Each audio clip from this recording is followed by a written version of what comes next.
Hello everyone, कैसे हैं आप सब लोग। Welcome to my channel tuition दीदी। तो आइए, कल हमने इकोनॉमिक्स के बारे में पढ़ा था बेटा। अब मैंने कल आपको बताया था कि इकोनॉमिक्स की दो ब्रांचेस होती है, माइक्रो इकोनॉमिक्स और मैक्रो इकोनॉमिक्स। ठीक है, तो कल हमने थोड़ा सा उसका इंट्रोडक्शन पढ़ लिया था कि माइक्रो और मैक्रो क्या होता है। तो आज हम उसके बारे में उसकी डेफिनेशन देखते हैं कि माइक्रो इकोनॉमिक्स और मैक्रो इकोनॉमिक्स की डेफिनेशन क्या हो सकती है, उसमें उसका स्कोप जो है, उसमें हम कौन कौन से टॉपिक्स पढ़ते हैं वो देखते हैं। तो चलिए देखिए, जैसे कि मैंने आपको कल बताया था बच्चा कि माइक्रो इकोनॉमिक्स यानी माइक्रोज यानी स्मॉल, मैक्रोज यानी लार्ज। तो जो माइक्रो इकोनॉमिक्स की स्टडी होती है वो हमेशा इंडिविजुअल लेवल में होगी बेटा। ठीक है, माइक्रो इकोनॉमिक्स की जो स्टडी होगी वो किस लेवल में होती है? इंडिविजुअल लेवल में होगी। किस लेवल में होगी? इंडिविजुअल लेवल में होगी। ठीक है, वो इंडिविजुअल इकोनॉमिक यूनिट्स को स्टडी करेगा। अब इकोनॉमिक यूनिट्स में हम आप लगा लीजिए कि इंडिविजुअल फर्म हो गया, इंडिविजुअल कंज्यूमर हो गया, या इंडिविजुअल हाउस होल्ड कह सकते हो आप। ठीक है, तो इकोनॉमिक यूनिट्स उसको कहा जाता है। यही सारे तो इंडिविजुअल इकोनॉमिक यूनिट्स की यानी कि इंडिविजुअल कंज्यूमर फर्म या इंडिविजुअल हाउस होल्ड की स्टडी होगी, जो कि क्या करेगा और किस चीज के लिए, कि वो कैसे अपना जो स्कैर्स रिसोर्सेस है वो मैनेज करेगा। इंडिविजुअल इकोनॉमिक यूनिट्स कैसे अपने स्कैर्स रिसोर्सेस मैनेज करेंगे कि उनको अपना सेटिस्फेक्शन वो ज्यादा से ज्यादा मैक्सिमाइज करे एज अ कंज्यूमर, और एज अ प्रोड्यूसर वो अपना प्रॉफिट कैसे ज्यादा से ज्यादा मैक्सिमाइज करेंगे। ठीक है, तो इंडिविजुअल की लेवल की स्टडीज। ठीक है, आप बेटा रजिस्टर लेके बैठा कीजिए, पेन एंड रजिस्टर, जो भी थोड़े थोड़े पॉइंटर्स नोट्स होते हैं वो आप लिख लीजिए, लिख लेना चाहिए, ताकि आपको जब आप रिवीजन करें ना तो आपको फटाफट हो जाए, फिर आपको बार बार रीड करने की भी जरूरत नहीं होगी। बस आप अपना आप से अपना आंसर्स बना के लिख सकते हैं। कॉन्सेप्ट की क्लैरिटी जब हो जाती है ना तो आप खुद से आंसर्स बना सकते हैं। ठीक है तो ये आपको समझ आ गया होगा बच्चों। ठीक है, यस और नो, आ गया होगा समझ। ठीक है, तो अब क्या होता है इसमें एज अ जो स्कोप है इसका बेटा, ठीक है, सब्जेक्ट स्कोप जो है इसका, ठीक है, सब्जेक्ट स्कोप जो है इसका, उसमें क्या क्या इंक्लूड होता है माइक्रो इकोनॉमिक्स में। जैसे कि ये थ्योरी ऑफ डिमांड के बारे में बात करता है। ठीक है, थ्योरी ऑफ डिमांड को हम कंज्यूमर बिहेवियर भी बोलते हैं, जिसमें हम वही पढ़ेंगे कि कंज्यूमर अपने स्कार्स रिसोर्सेस को, स्कैर्स मीन्स को कैसे मैनेज करेगा, कैसे एलोकेट करेगा। ठीक है, मीन्स में उसकी इनकम ले लो, कैसे वो डिफरेंट डिफरेंट यूजेस में उसको लेके आएगा कि उसको ज्यादा से ज्यादा क्या सेटिस्फैक्शन मिले। ठीक है और थ्योरी ऑफ प्रोडक्शन में हम क्या पढ़ते हैं? थ्योरी ऑफ प्रोडक्शन में ये पढ़ेंगे कि प्रोड्यूसर कैसे प्लान करेगा अपना, प्रोड्यूसर कैसे प्लान करेगा प्रोडक्शन कि उसको ज्यादा से ज्यादा प्रॉफिट हो, प्रॉफिट मैक्सिमाइजेशन हो, इस तरीके से अपना प्रोडक्शन प्लान करेगा। प्राइस डिटर्मिनेशन में हम ये करते हैं, ये पढ़ते हैं कि मार्केट में प्राइस कैसे डिटरमाइन होता है। ठीक है, और थ्योरी ऑफ डिस्ट्रीब्यूशन में ये देखते हैं कि हर एक इंडिविजुअल को अपना इनकम कैसे डिस्ट्रीब्यूट होता है। अब जैसे वेजेस फॉर लेबर, लेबर को वेज मिलता है, लैंड में रेट, लैंड जो होता है, जमीन जो होती है उसमें रेंट मिलता है। ठीक है, एंटरप्रेन्योर को प्रॉफिट मिलता है। ठीक है, तो ये सब चीजें डिस्ट्रीब्यूशन में पढ़ते हैं। ठीक है बेटा, तो ये तो चैप्टर्स का ही पार्ट है, जैसे जैसे आप धीरे धीरे चैप्टर्स पढ़ेंगे ये आगे आगे थोड़ा थोड़ा आता जाएगा, ठीक है। तो अब आते हैं मैक्रो इकोनॉमिक्स में। वहां था small, individual, macros, macros large, as a whole, ठीक है। तो ये क्या करता है, स्टडी करता है, कैसा, ये भी स्कैर्स रिसोर्सेज की स्टडी करता है कि स्कैर्स रिसोर्सेज को कैसे मैनेज किया जाए, कैसे मैनेज किया जाए, लेकिन किस लेवल में बेटा, economy as a whole, economy as a whole, economy as a whole, society के लेवल में, मतलब पूरी इकोनॉमी, पूरे सिस्टम के लेवल में, ठीक है, वो हम मैक्रो में पढ़ते हैं। इस तरीके से एलोकेट हो रिसोर्स, इस तरीके से स्कैर्स रिसोर्स मैनेज हो, एलोकेट हो कि इकोनॉमिक ग्रोथ भी मैक्सिमाइज्ड हो, ज्यादा से ज्यादा हो इकोनॉमिक ग्रोथ, लेकिन इकोनॉमिक ग्रोथ के साथ साथ क्या हो, सोशल वेलफेयर भी हो, ठीक है। मैक्सिमाइज्ड हो economic growth but along with maximization of social welfare, ठीक है। Economic growth is maximized along with maximization of social welfare, ठीक है। ये हो, इस तरीके से हम स्कैर्स रिसोर्सेस को मैनेज करेंगे, ठीक है। तो इसमें बेटा गवर्नमेंट का रोल ऑफ गवर्नमेंट बहुत इंपॉर्टेंट होता है, ठीक है। रोल ऑफ गवर्नमेंट, गवर्नमेंट एक बहुत इंपॉर्टेंट रोल प्ले करती है, एक बहुत सिग्निफिकेंट रोल प्ले करती है, ठीक है। ये इसको हमने कल भी देखा था, जैसे मैंने समझाया था कि कैसे कितना वो प्रोड्यूस करेगी, किस तरीके से प्रोड्यूस करेगी कि ज्यादा से ज्यादा सोशल वेलफेयर हो सके, तो वही है ये।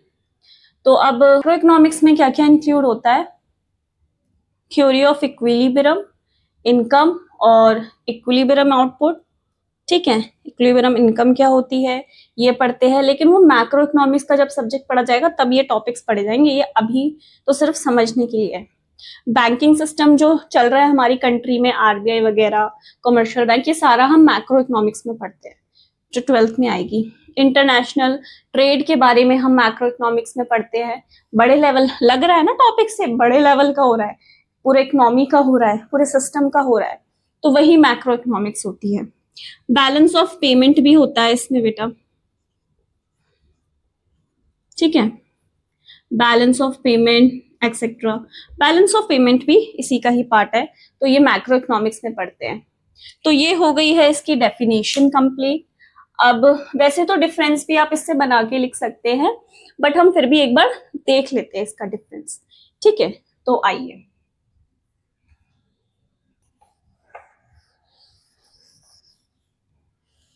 तो देखिए बच्चों, अभी तो हमने डेफिनेशन पढ़ ली थी, ठीक है। तो अब हम इसके कुछ और पॉइंट्स देखते हैं, जैसे कि सेंट्रल इशू माइक्रो में क्या होता है कि माइक्रो इकोनॉमिक्स क्या करता है, आउटपुट ये किससे कंसर्न होता है कि आउटपुट कैसे डिटरमाइन करना है, ठीक है, इंडिविजुअल का आउटपुट, और प्राइस कैसे डिटरमाइन करना है इंडिविजुअल फर्म का। वही मैक्रो इकोनॉमिक्स क्या डिटरमाइन करता है, एग्रीगेट आउटपुट, ठीक है। एग्रीगेट आउटपुट मतलब टोटल आउटपुट, क्योंकि टी में हो रहा है, टोटल को बोल रहे हैं, ठीक है, लार्ज में है, as a economy as a whole है, तो इसलिए एग्रीगेट लेवल में होगा ये इंडिविजुअल का होगा डिटर्मिनेशन, ये एग्रीगेट में होगा टोटल आउटपुट, और जो जनरल प्राइस लेवल होता है इकोनॉमी का, ठीक है, economy as a whole, economy as a whole, ठीक है। और ये क्या होगा, ये इंडिविजुअल का फर्म का प्राइस और आउटपुट डिटरमाइन करेगा, ठीक है, इससे कंसर्न है, और ये इससे। अब अजम्पशन ऑफ स्टडीज क्या होता है बेटा, जब भी आप माइक्रो इकोनॉमिक्स पढ़ रहे होंगे तो मैक्रो इकोनॉमिक्स के जितने भी वेरिएबल्स होंगे जो आपने पढ़े, तो वो सारे कांस्टेंट रहेंगे, और जब आप मैक्रो इकोनॉमिक्स पढ़ रहे होंगे तो जो माइक्रो इकोनॉमिक्स के वेरिएबल्स होंगे वो कांस्टेंट रहेंगे, ठीक है। यहाँ पे हम मैक्रो के बारे में ही पढ़ेंगे, माइक्रो कांस्टेंट रहेंगे, यहाँ पे हम माइक्रो के बारे में पढ़ेंगे और मैक्रो इकोनॉमिक्स के वेरिएबल्स कांस्टेंट रहेंगे। अब सेंट्रल रोल या फिर ये कहो जो मार्केट फोर्स होता है वो क्या होता है माइक्रो इकोनॉमिक्स में, वो डिमांड और सप्लाई के बारे में भी हम ज्यादा बात करते हैं, ठीक है। और मैक्रो इकोनॉमिक्स में क्या करते हैं बेटा, मैक्रो इकोनॉमिक्स में ज्यादातर हम पॉलिसीज, जो गवर्नमेंट पॉलिसीज है जैसे मॉनेटरी पॉलिसीज, फिस्कल पॉलिसीज, उसके बारे में हम पढ़ते हैं मैक्रो इकोनॉमिक्स में, जो आप नेक्स्ट क्लास में पढ़ोगे। और हम किस तरीके की प्रॉब्लम सॉल्व करते हैं, जैसे कि अनएम्प्लॉयमेंट हो गए बड़े लेवल में ना, इन्फ्लेशन हो गया, तो वो हम मैक्रो इकोनॉमिक्स में पढ़ते हैं। अब पता नहीं है वीडियो में दिख रहा नहीं दिख रहा, मैं ऐसे ही बता देती हूँ कि ऑल्टरनेटिव नेम हम क्या बोल सकते हैं, माइक्रो इकोनॉमिक्स को थ्योरी ऑफ प्राइस और मैक्रो इकोनॉमिक्स को थ्योरी ऑफ इनकम और एंड एम्प्लॉयमेंट। ठीक है, theory of income and employment macro economics को, और माइक्रो इकोनॉमिक्स को theory of price, alternative name है इसका। तो ये इसका डिफ्रेंसिएशन हो गया। तो अब आप इसको खुद भी बना के लिख सकते हैं बेटा। ठीक है, अब आप समझ चुके हैं, क्लियर हो गया होगा आपको कॉन्सेप्ट कि माइक्रो इकोनॉमिक्स और मैक्रो इकोनॉमिक्स में क्या डिफरेंस होता है। ठीक है, वेरी गुड। अब आगे आइए। तो बच्चों देखिए, अब इकोनॉमिक्स दो तरीके की होती है। अभी हमने पहले तो ब्रांच पढ़ी है इकोनॉमिक्स की, कि माइक्रो इकोनॉमिक्स और मैक्रो इकोनॉमिक्स। अब इकोनॉमिक्स के भी दो भागों में डिवाइडेड है इकोनॉमिक्स। एक को हम पॉजिटिव इकोनॉमिक्स बोलते हैं, एक को हम नॉर्मेटिव इकोनॉमिक्स बोलते हैं। ठीक है बेटा, बहुत इजी एक्सप्लेनेशन है, शायद इससे इजी कॉन्सेप्ट नहीं होगा पॉजिटिव एंड नॉर्मेटिव से। ठीक है, तो समझिए कि पॉजिटिव इकोनॉमिक्स क्या होती है। पॉजिटिव इकोनॉमिक्स वो इकोनॉमिक्स होती है जो कि जो अभी चल रहा है, जो भी हो रहा है या हुआ था या होने वाला है, उसके बारे में डिस्कस करेगी। ठीक है, क्या करेगी, किसके बारे में डील करती है, पास्ट, प्रेजेंट और फ्यूचर। ठीक है, तो इसका सीधा सीधा मतलब जाता है कि it is about what was, what is and what would B. ठीक है, क्या हुआ था, क्या है और क्या होने वाला है।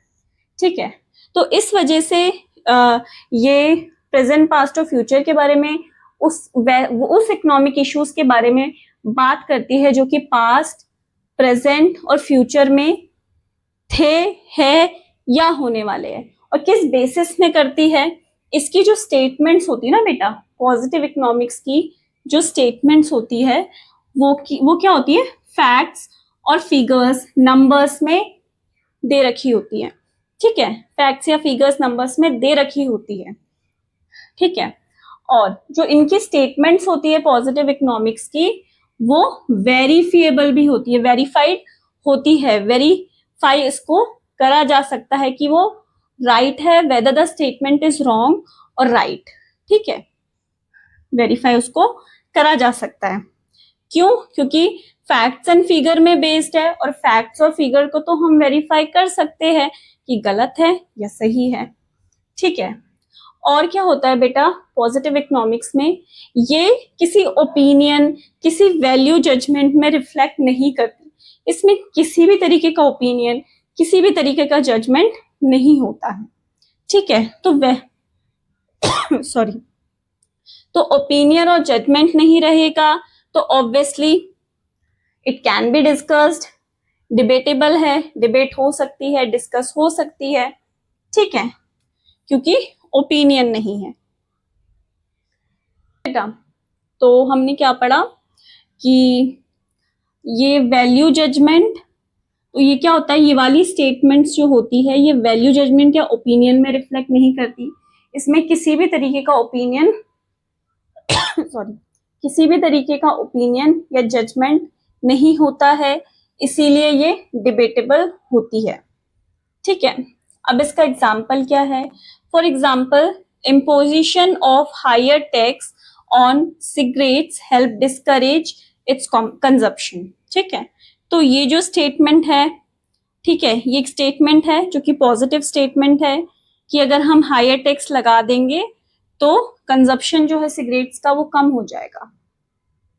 ठीक है, तो ये स्टेटमेंट वेरीफेबल है, बता सकते हैं सही है गलत है। फिगर्स के साथ, फैक्ट्स के साथ, तो इसीलिए ये पॉजिटिव इकोनॉमिक्स है। अब नॉर्मेटिव इकोनॉमिक्स क्या होती है? नॉर्मेटिव इकोनॉमिक्स बात करती है व्हाट आउट टू बी या व्हाट शुड बी, क्या होना चाहिए। क्या करती है नॉर्मेटिव इकोनॉमिक्स? क्या होना चाहिए। और क्या होना चाहिए से क्या समझ आ रहा है? इस जो मैं बोल रही हूँ क्या होना चाहिए, समझ आ रहा है साफ साफ की ओपिनियन है, वैल्यू जजमेंट है, तो इसमें प्रेजेंट होता है वो। ठीक है, तो ये अपना ओपिनियंस किससे डील्स करती है? इकोनॉमिक इश्यूज जो है ओपिनियन बेस में अपना बनाती है, ओपिनियन बेस्ड रखती है। ठीक है, तो इसीलिए ये वर्ड शुड बी जो मैंने बोला क्या होना चाहिए, is about word should be, क्या होना चाहिए। तो इस स्टेटमेंट में वैल्यू जजमेंट ओपिनियन होते हैं। ठीक है, और इस वजह से ये काफी सारी कंट्रोवर्सीज के, डिबेट्स के भी इस वजह से होती है। जो ओपिनियन होते हैं, किसी ने ओपिनियन रख दिया तो उसमें ही डिबेट्स, कंट्रोवर्सीज इसके लिए होती है ये स्टेटमेंट्स। ठीक है, it leads to controversies and debates. अब ये ओपिनियन इंडिकेट करती है, ठीक है, और ओपिनियन बेस्ड है तो ऑफ कोर्स वेरीफेबल होगी ही नहीं। ठीक है, वेरीफेबल नहीं होगी फॉर ट्रुथ क्योंकि ओपिनियन बेस्ड है। अब यही चीज है कि क्या होना चाहिए ये रिफ्लेक्ट करती है। ठीक है, सॉल्यूशन देती है कि हम ऐसा होना चाहिए, पॉल्यूशन कम होना चाहिए, और क्या होना, ग्लोबल वार्मिंग कम होनी चाहिए, वी शुड। ठीक है, तो इसीलिए इकोनॉमिक प्रॉब्लम्स का एक ओपिनियन देती है, ओपिनियन बेस्ड सॉल्यूशन देती है।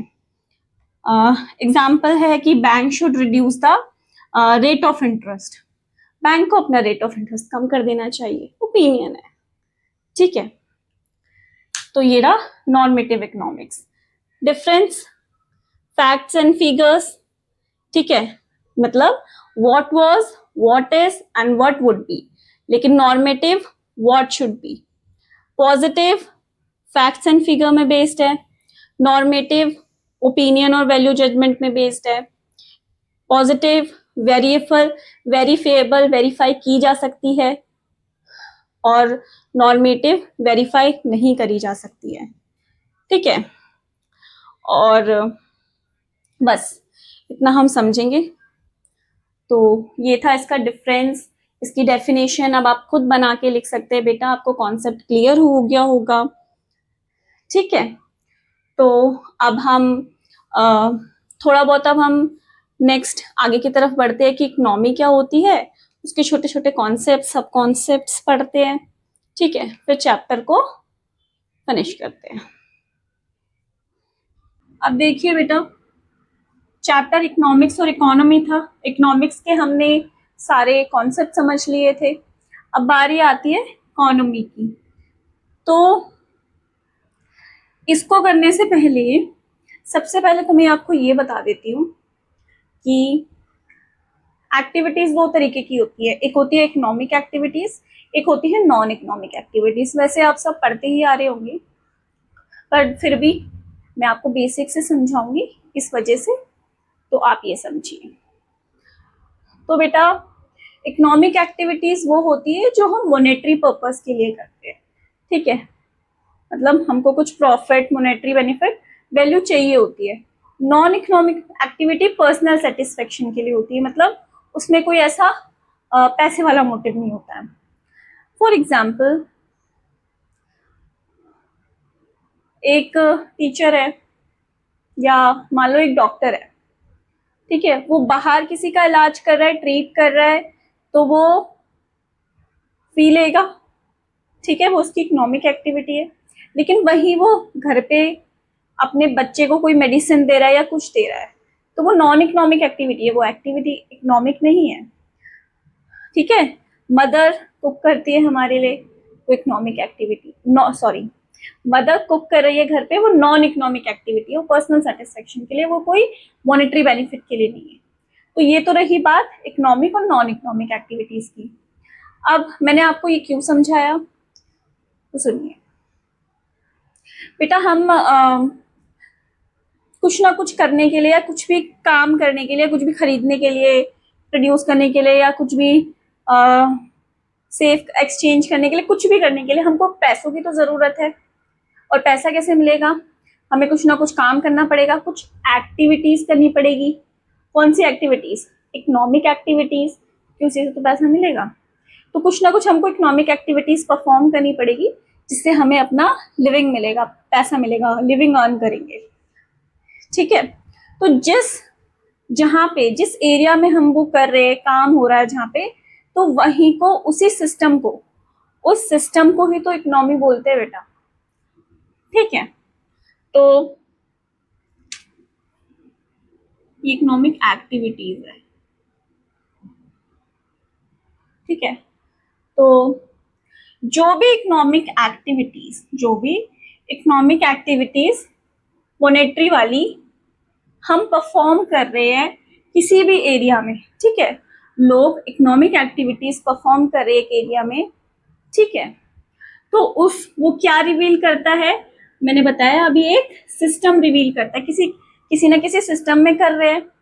ठीक है, तो वही सिस्टम जहां लोग अपने कमाने के लिए, अपने कुछ चीजों के लिए पैसा कमा रहे हैं, जिस सिस्टम में लोग अपनी लिविंग अर्न कर रहे हैं, पैसा कमा रहे हैं, क्या करके? इकोनॉमिक एक्टिविटीज करके। उस सिस्टम को इकोनॉमी कहते हैं। ठीक है, क्या बोलते हैं? इकोनॉमी बोलते हैं। वही सिस्टम इकोनॉमी कहलाता है। अब दूसरे तरीके से समझे कि इकोनॉमी क्या होता है। इकोनॉमी एक इकोनॉमिक ऑर्डर या फिर इकोनॉमिक सिस्टम, कुछ भी आप कह सकते हैं, जहां पे लोग जिस एरिया में लोग अपना लिविंग अर्न कर रहे हैं, या सिंपलेस्ट भाषा, economy is a system which provides living to the people. Living provide कर रहा है ना, अपनी लिविंग प्रोवाइड कर रहा है हर एक पीपल को। तो ये तो रहा बेटा इकोनॉमी। तो बेसिकली इकोनॉमी क्या होता है? एक सिस्टम होता है। क्या होता है इकोनॉमी? एक सिस्टम है, जिस सिस्टम में हम अपनी लिविंग अर्न कर रहे हैं। अब वो लिविंग क्या अर्न करते हैं? कुछ इकोनॉमिक एक्टिविटीज परफॉर्म करके। अब वो इकोनॉमिक एक्टिविटीज क्या हो सकती है? सॉरी, वो इकोनॉमिक देख लिया कि इकोनॉमिक एक सिस्टम है जहाँ पे लोग अपना लिविंग अर्न कर रहे हैं। तो वो इकोनॉमिक एक्टिविटीज क्या हो सकती है?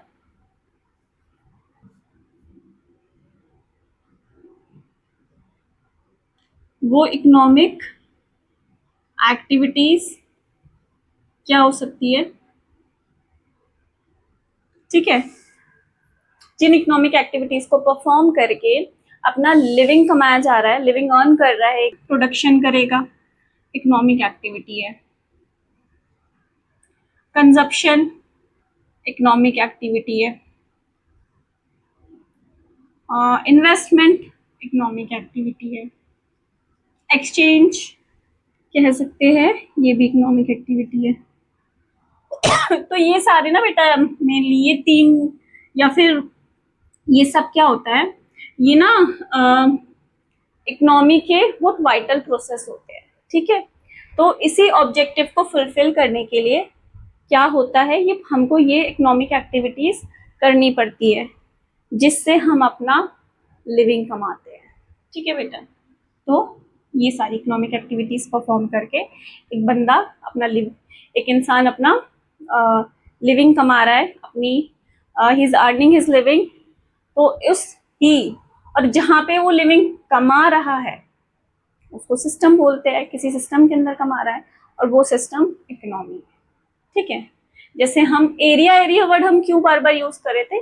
जैसे इंडियन इकोनॉमी हो गया, इंडिया की इकोनॉमी बोलते हैं, या हम कहेंगे यूएसए की इकोनॉमी। इंडिया के अंदर भी अगर हम कह सकते हैं कि उत्तर प्रदेश की इकोनॉमी, राजस्थान की इकोनॉमी, उत्तराखंड की इकोनॉमी, मतलब बेसिकली हम किसी पर्टिकुलर स्टेट की भी बात कर सकते हैं कि उसकी इकोनॉमी, इसलिए एरिया वर्ड यूज हो रहा था बार बार। ठीक है, तो ये रही इकोनॉमी। अब हम थोड़ा सा इसका सब टॉपिक देखते हैं बेटा कि सिंपल इकोनॉमी और कॉम्प्लेक्स इकोनॉमी में क्या फर्क होता है। ये सिंपल सा कॉन्सेप्ट है, इसको ज़्यादा डीपली पढ़ने की ज़रूरत नहीं है, बस एक बार देख लीजिए। हम सबको पता है कि इकोनॉमी में जो भी जितनी भी हम एक्टिविटीज करते हैं तो हम एक दूसरे पे म्यूचुअली इंटरडिपेंडेंस है ना। जैसे एक पेशेंट डिपेंडेंट है डॉक्टर पे कि वो इलाज करेगा, एजुकेशन स्टूडेंट्स डिपेंड है, इंटरडिपेंडेंट टीचर का कि टीचर पढ़ाएंगी तब बच्चा पढ़ेगा, एजुकेशन है ना। और फॉर एग्जांपल हाउस हेल्प जो होती है, हाउस हेल्प कोई इंसान है पर्सन तो वो हाउस हेल्प पे डिपेंड है कि वो काम करेगा। मतलब बेसिकली कहने का मतलब है कि म्यूचुअल इंटरडिपेंडेंस है ना। एक्टिविटीज में इकोनॉमी में इंटरडिपेंडेंस है इकोनॉमी में। तो दो तरीके की इकोनॉमी होती है। मतलब हम इसको बांट सकते हैं, कह सकते हैं सिंपल इकोनॉमी और कॉम्प्लेक्स इकोनॉमी। अब सिंपल इकोनॉमी में क्या होता है, जो इनकम होती है वो क्या होती है, लोगों की लो होती है। सिंपल इकोनॉमी है क्योंकि इनकम लो होती है। कॉम्प्लेक्स इकोनॉमी में इनकम हाई होती है। ठीक है। वॉन्ट्स क्या होती है, यहाँ पे वॉन्ट्स मल्टीपल तो होगी सिंपल इकोनॉमी में, पर बहुत ज्यादा नहीं होगी, एनर्मोस्ट लेवल में नहीं होगी। वहीं कॉम्प्लेक्स इकोनॉमी में जो वॉन्ट्स होती है वो मल्टीपल्स भी होती है और बड़ी भी होती है, एनर्मोस्ट लेवल में भी होती है। ठीक है। अब इंटरडिपेंडेंस, सिंपल इकोनॉमी में जो म्यूचुअल इंटरडिपेंडेंस है वो लिमिटेड है। ठीक है। लेकिन वही कॉम्प्लेक्स में बहुत ज्यादा हाई है। और जो एक्सचेंज है, लेवल ऑफ एक्सचेंज है वो लिमिटेड है। सिंपल में मॉडरेट होता है, मीडियम लेवल का है, लिमिटेड है। लेकिन कॉम्प्लेक्स में हाई लेवल ऑफ एक्सचेंज होता है। तो ये एक डिफ्रेंसिएशन था, इसको ज्यादा डीप पढ़ने की जरूरत नहीं है, बेसिक्स था ये। ठीक है। अब आगे देखते हैं, लास्ट टॉपिक है अब।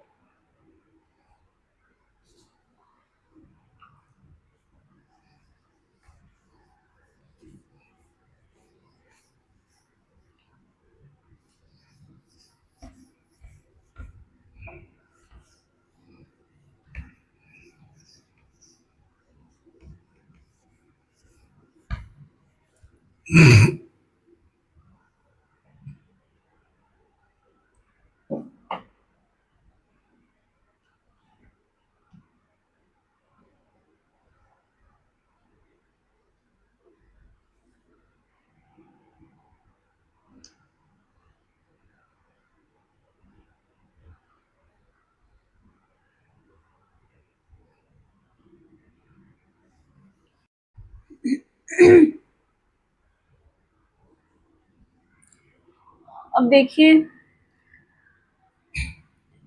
इकोनॉमी का क्लासिफिकेशन है, 3 तरीके का क्लासिफिकेशन है। ठीक है। पहला है कंट्रोल्ड इकोनॉमीज, दूसरा है मार्केट इकोनॉमीज और तीसरा है मिक्स्ड इकोनॉमी। क्लासिफिकेशन दे रखा है इकोनॉमीज का, on the basis of control you can say that. ठीक है। कंट्रोल इकोनॉमीज, मार्केट इकोनॉमीज और मिक्स्ड इकोनॉमीज। ठीक है। अब देखिए, कंट्रोल इकोनॉमीज में क्या होता है बेटा, जो गवर्नमेंट होता है ना वहां का बहुत रोल प्ले करती है कंट्रोल इकोनॉमीज में। क्योंकि जो जितनी भी इकोनॉमिक एक्टिविटीज है, बताया था ना, कंजप्शन, प्रोडक्शन, इन्वेस्टमेंट, ये सब बताया था ना इकोनॉमिक एक्टिविटीज, तो वो सब कौन कंट्रोल करता है, गवर्नमेंट कंट्रोल करती है। कौन करता है, गवर्नमेंट कंट्रोल करती है इसमें। मार्केट इकोनॉमीज में क्या होता है, जो मार्केट फोर्स है, डिमांड एंड सप्लाई। ठीक है। तो मार्केट इकोनॉमीज में मार्केट कंट्रोल करेगा। मिक्स्ड इकोनॉमी में जो गवर्नमेंट होती है वो रेगुलेट करती है और मार्केट डिसाइड करता है। ठीक है। तो मार्केट जो है वो गवर्न करता है और गवर्नमेंट जो होती है वो रेगुलेट करती है। ठीक है। गवर्नमेंट रेगुलेट करती है और मार्केट गवर्न करता है मिक्स्ड इकोनॉमी। समझे। कंट्रोल्ड इकोनॉमी में बेटा जितने भी इकोनॉमिक डिसीजंस होंगे, ठीक है, वो किस लिए लिए जाएंगे, for the welfare of the society. ठीक है, कंट्रोल्ड इकोनॉमीज में सोशल वेलफेयर के लिए डिसीजन लिए जाते हैं लेकिन मार्केट इकोनॉमीज में वही ऑपोजिट, प्रॉफिट मैक्सिमाइजेशन के मोटिव से डिसीजन लिए जाते हैं, इकोनॉमिक डिसीजंस। और मिक्स्ड इकोनॉमी में क्या होता है, बोथ। ठीक है, वेलफेयर के लिए भी लिए जाएंगे और प्रॉफिट मैक्सिमाइजेशन के लिए भी, इसलिए मैंने बोथ लिखा है। ठीक है, अब जो कंट्रोल्ड इकोनॉमीज है ना बेटा, वहां पे जितने भी रिसोर्सेस होंगे वो गवर्नमेंट ही कंट्रोल करेगी। मार्केट इकोनॉमी में पीपल कंट्रोल करेंगे और मिक्स्ड इकोनॉमी में दोनों। ठीक है, गवर्नमेंट भी पीपल भी। अब कंट्रोल्ड इकोनॉमीज में बेटा जो कंज्यूमर होता है ना वो सोवरेन नहीं होता है। ठीक है, क्योंकि सेंट्रल अथॉरिटी डिसाइड करती है what to produce, how to produce, है ना, क्या गुड्स प्रोड्यूस करना है क्या नहीं करना है, वो सेंट्रल अथॉरिटी डिसाइड करती है कंट्रोल्ड इकोनॉमीज में। मार्केट में कौन डिसाइड करता है, कंज्यूमर सोवरेन है तो उसको चॉइस है। ठीक है, कंज्यूमर को चॉइस है, यहाँ नहीं है, और यहाँ पे भी सोवरेन है। ठीक है, सोवरेन का मतलब है कि उसके पास चॉइस है, तो यहाँ नहीं है, इन दोनों में है। ठीक है, और हम ये कह सकते हैं बेटा कंट्रोल्ड इकोनॉमी को ना बेटा हम सोशल वेलफेयर इकोनॉमी भी बोलते हैं, वेलफेयर इकोनॉमी भी बोलते हैं, इकोनॉमिक सिस्टम भी बोलते हैं। मार्केट इकोनॉमीज को हम कैपिटलिस्ट इकोनॉमीज भी बोलते हैं। ठीक है, और मिक्स्ड इकोनॉमी तो मिक्स्ड इकोनॉमी ही होती है। ठीक है, तो यहाँ पे कंट्रोल्ड इकोनॉमिक्स में पब्लिक सेक्टर का रोल बड़ा होता है, मार्केट इकोनॉमीज में प्राइवेट सेक्टर का रोल बड़ा होता है। यहाँ पे पब्लिक सेक्टर, ठीक है बेटा, यहाँ पे प्राइवेट सेक्टर, और यहाँ पे पब्लिक यहाँ पे पब्लिक और प्राइवेट सेक्टर दोनों का रोल होता है। ठीक है, तो ये थी 3 क्लासिफिकेशन इकोनॉमिक्स की। ठीक है, एग्जाम्पल दे देते हैं। कंट्रोल्ड इकोनॉमी का एग्जाम्पल हो गया चाइना। ठीक है, चाइना हो गया, रशिया आप कह सकते हैं। ठीक है, मार्केट इकोनॉमी का एग्जाम्पल यूएसए हो गया, यूके हो गया, और मिक्स्ड का तो हम अपनी इंडिया ही ले लो। ठीक है, ये मिक्स्ड इकोनॉमी में आता है। तो अब चैप्टर आपका कंप्लीट हो चुका है बेटा इस टॉपिक के साथ। ठीक है, आपका सारे के सारे कॉन्सेप्ट क्लियर हो गए होंगे आई होप। तो चलिए जल्दी जल्दी अच्छे से कॉन्सेप्ट समझिए, कमेंट कीजिए कि आपको कैसी लगी ये क्लास, चैप्टर। अब आपका जो पहला, ठीक है, तो अब क्या करना है, जो आपका चैप्टर है ना, चैप्टर 1 इंट्रोडक्शन वाला पार्ट जो था आपका सिलेबस का, उसमें चैप्टर 1 कंप्लीट हो गया है बुक का। ठीक है, अब हम नेक्स्ट क्लास से चैप्टर 2 पढ़ेंगे, वो भी इंट्रोडक्शन का पार्ट है। ठीक है बेटा, ठीक है, तो अब हम नेक्स्ट क्लास में मिलते हैं। अच्छे से पढ़िए, अच्छे से कॉन्सेप्ट को पढ़िए, समझिए। ठीक है, और बहुत अच्छे मार्क्स लेके आइए। ठीक है, नेक्स्ट वीडियो में मिलते हैं, तब तक के लिए बाय।